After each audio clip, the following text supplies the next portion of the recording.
Hello, fellow time travelers. Welcome back to the channel, where history isn't just names and dates, it's mystery, courage, heartbreak, and wonder.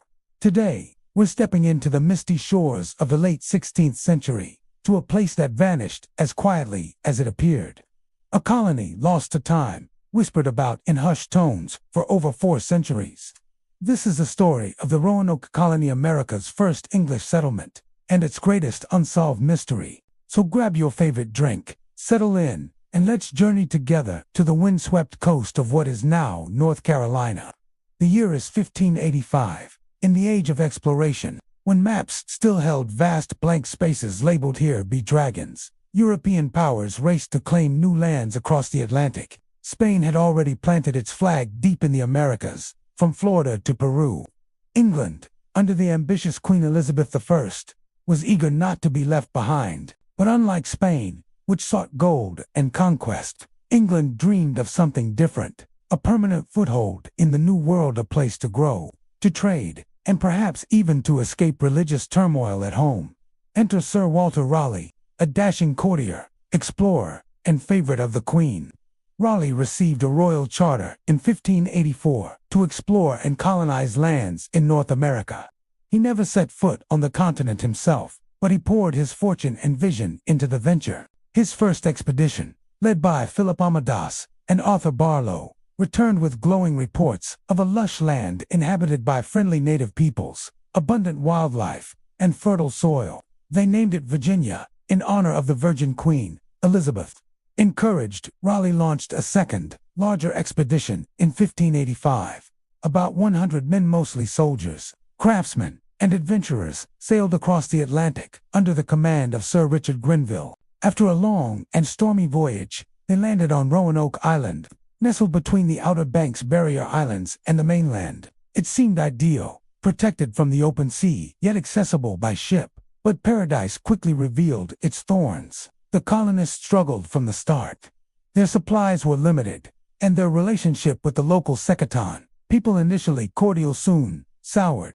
Misunderstandings, cultural clashes, and the colonists' growing dependence on native food stores bred tension. When a silver cup went missing, the English retaliated by burning a Secatan village, an act that turned potential allies into enemies. By the summer of 1586, morale had plummeted. The settlers were hungry, isolated, and fearful. Then came unexpected salvation. Sir Francis Drake, fresh from raiding Spanish ships in the Caribbean, stopped at Roanoke with his fleet. Seeing the colony's dire state, he offered passage back to England. Nearly all the colonists accepted. They abandoned Roanoke, leaving behind only a small garrison men who vowed to hold the fort until reinforcements arrived. But fate had other plans. Shortly after Drake departed, a resupply ship sent by Raleigh arrived to find the island eerily empty, the garrison gone, possibly killed or captured. A hurricane then struck, scattering the remaining English ships. Roanoke lay deserted once more. Undeterred, Raleigh tried again. In 1587, he organized a third expedition, this time with families, not just soldiers. Around 115 men, women, and children set sail, led by John White, an artist and friend of Raleigh, who had been part of the 1585 mission. White's daughter, Eleanor Dare, was among them, and she would soon give birth to Virginia Dare, the first English child born in the Americas. This group intended to settle, not on Roanoke, but farther north in the Chesapeake Bay, where conditions were believed to be better. But the ship's captain, under orders to check on the earlier garrison at Roanoke first, refused to go farther. Stranded on the island once again, the colonists made the best of it. Crops were planted, shelters built, and life began anew. Then, disaster struck, or rather, necessity did. Supplies ran low. Tensions with local tribes remained high. Someone had to return to England for help. And so, against his heart's desire, Governor John White sailed back across the Atlantic in late 1587, promising to return within months. He never imagined it would be 3 years before he saw Roanoke again. War broke out between England and Spain. The Spanish Armada threatened invasion, and Queen Elizabeth forbade any ships from leaving English shores unless they were war-ready. White pleaded, begged, and waited. Finally, in 1590, he secured passage on a privateering vessel willing to stop at Roanoke en route to the Caribbean. What he found shattered him. The settlement was empty, not destroyed, just abandoned. Houses stood intact, tools lay scattered, but no people, no bodies, no signs of battle. Only one clue remained, carved into a post of the fort's palisade. The word Croatoan. White knew this name. It referred to both a nearby island, now Hatteras Island, and the Croatoan tribe, who had remained friendly to the English. He believed the colonists had moved there.